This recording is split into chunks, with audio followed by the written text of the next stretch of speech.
Hi everyone. Today we are going to discuss one of the important topics of today's scenario.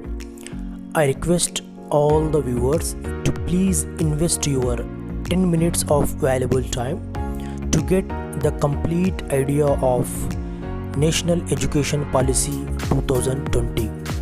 We also see the difference between old education policy, that is National Policy on Education, and new education policy, that is National Education Policy. Before going to start, I request all my viewers support me and encourage me by subscribing my channel and press the bell icon so that you will get my latest informative videos on your YouTube. If you like my video, then please click on like button and share my videos as much as you can. So without wasting your valuable time, let's get started. Prime Minister Indira Gandhi announced the first national policy on education in 1968 based on the reports and recommendations of Kothari Commission. Later, Prime Minister Rajiv Gandhi introduced a new national policy on education in 1986. The 1986 National Policy on Education was modified by Prime Minister P.V. Narasimha Rao government in 1992. Union Cabinet of India approved National Education Policy on 29th July 2020 by replacing 34-year-old National Policy on Education 1986. As per the instructions of National Education Policy 2020, new setup of schools. 3 types of institutions are there. First, pre-primary school. It's include PP1, PP2, means pre-primary 1, pre-primary 2. Second, foundational schools. Foundational school includes PP1, PP2, preparatory class 1 and class 2. Children will study totally 5 years in foundational schools.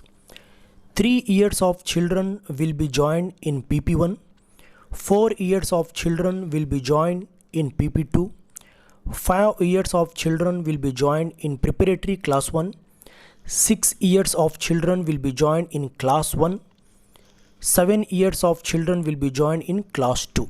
Like that, children will study totally 5 years in foundational school.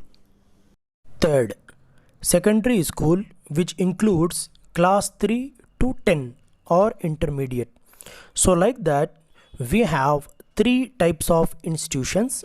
First, pre-primary school. Second, foundational school.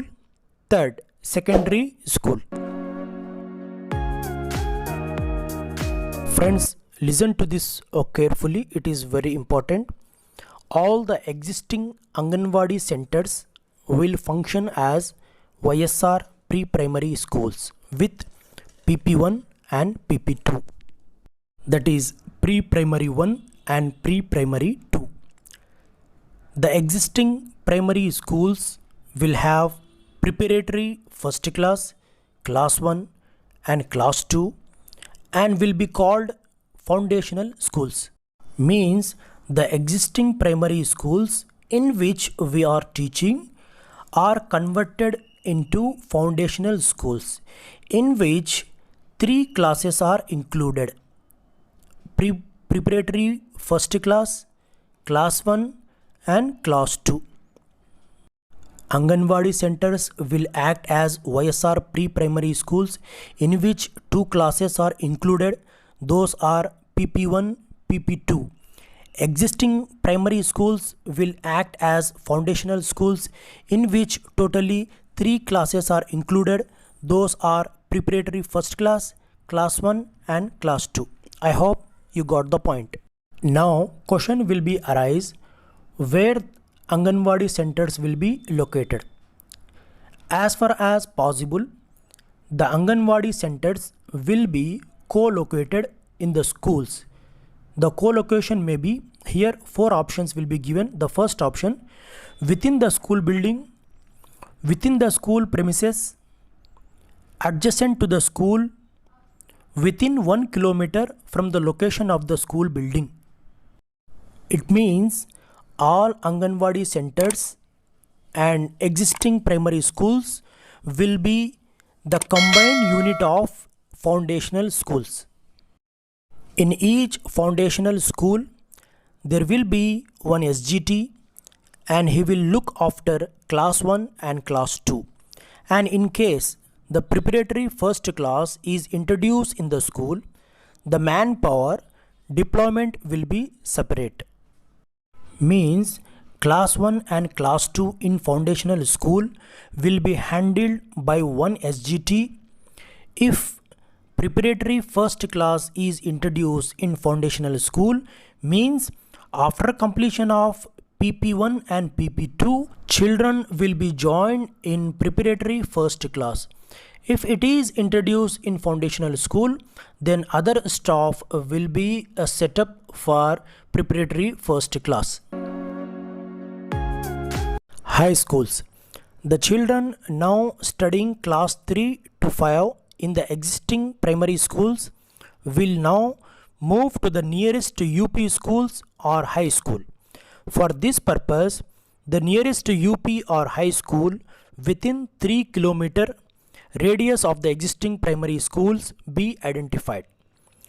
An exercise should be done to find out the existing capacity of the UP school or high school to accommodate such an additional intake from the primary schools.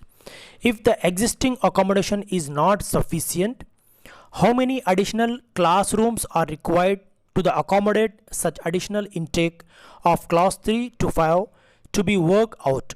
Such additional classrooms will be considered to be sanctioned under Manabadi Nadu Nedu. Means children now studying in primary school of class 3 to 5 will be shifted to nearest UP schools or high schools.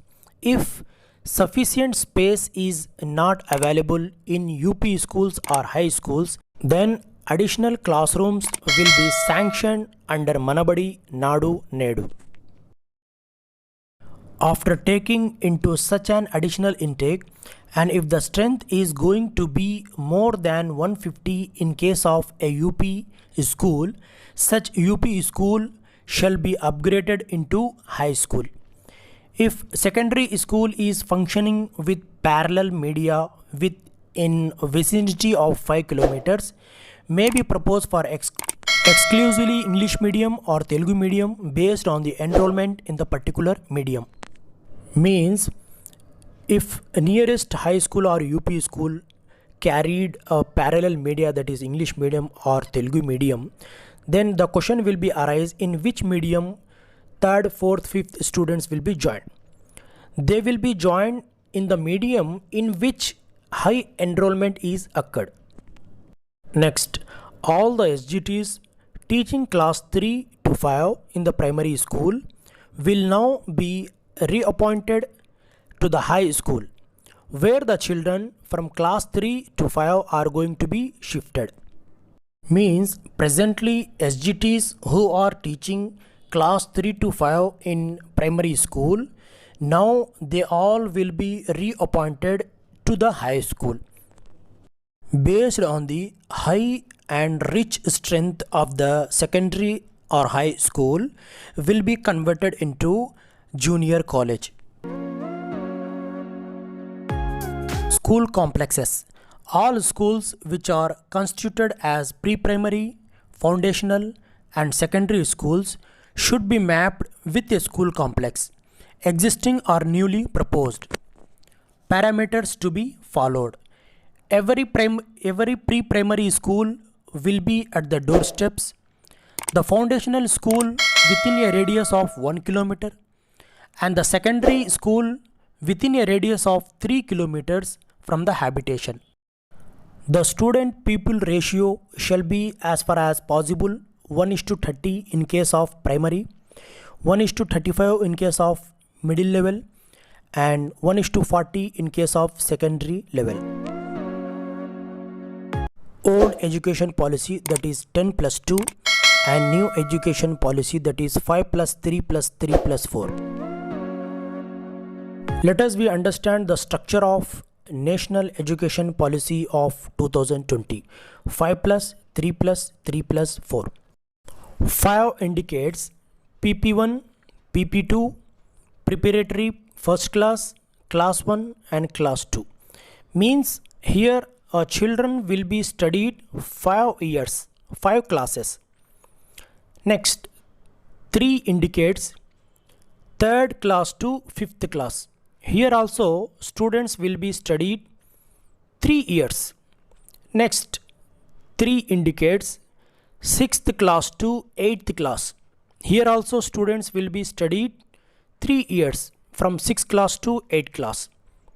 Next, 4 indicates 9th class to inter second year. Here also students will be studied 4 years from 9th class to intermediate. Friends, I hope you like my video. If you like my video, then please click on like button and share my videos as much as you can, and support me, encourage me by subscribing my channel and press the bell icon. Thank you.